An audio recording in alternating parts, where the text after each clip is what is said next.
ಬೆಳಿಲಿ ಹೆಣ್ಮಕ್ಳಕ ಪ್ರಪ್ರಥಮ ಬಾರಿ ನಮ್ಮ ಚಪ್ರದಾಗ ಸಪ್ಲಮ್ನ ಜಾತ್ರೆನಾಗ ಸಪ್ಲಮ್ ದೇವಿ ಹಂಗೆ ಒಳ್ಳೇದಾಗ್ಲಮ್ಮ.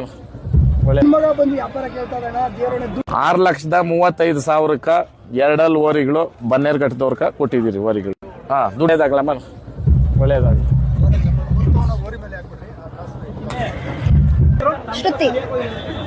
ನೀವು ಬೇರೆ ಪ್ರೊಫೆಷನ್ ಹೋಗ್ಬೋದಿತ್ತು, ಯೂತ್ ಆಗಿ ಒಬ್ರು ಹೆಣ್ಮಗುವಾಗಿ ನೀವು ಎತ್ಕೊಳ್ ಕಟ್ಟಾಗಿ ವ್ಯಾಪಾರಕ್ಕೆ ಬಂದು ಕುತ್ಕೊಂಡಿದ್ದೀರಾ. ತುಂಬಾ ಖುಷಿ ಆಯ್ತು ನೋಡಿ. ವ್ಯಾಪಾರ ಹೆಂಗನ್ಸ್ತು ಮೇಡಮ್? ಚೆನ್ನಾಗಿತ್ತು. ನೀವು ಎತ್ತುಗಳು ಹಸುಗಳೆಲ್ಲ ನೀವು ಯಾವಾಗಿಂದ ಕಟ್ತಾ ಇರೋದು? ನಮ್ಮ ತಾತಗ ಅವಾಗಿಂದನೂ ಇದೆ, ಬಟ್ ಇವಾಗ ನಮ್ಮ ಅಪ್ಪ ಆದ್ಮೇಲೆ ಇವಾಗ ನಾನು ನನ್ನ ತಮ್ಮ ಸೇರಿ ಕಟ್ತಾ ಇದೀವಿ. ಓಕೆ, ವ್ಯಾಪಾರಕ್ಕೆ ಬಂದು ಕುತ್ಕೊಳ್ಳೋಕೆ ಅಂತ ದೊಡ್ಡದವ್ರು ಎದುರ್ಕತ್ತಾರೆ. ನೀವು ಹೆಣ್ಮಗುವಾಗಿ ವ್ಯಾಪಾರ ಕೂತಿದ್ರಾ? ವ್ಯಾಪಾರ ಹೆಂಗಿತ್ತು? ಚೆನ್ನಾಗಿತ್ತು. ಎಷ್ಟಿಗಾಯ್ತು ಮೇಡಮ್ ವ್ಯಾಪಾರ? 6,35,000.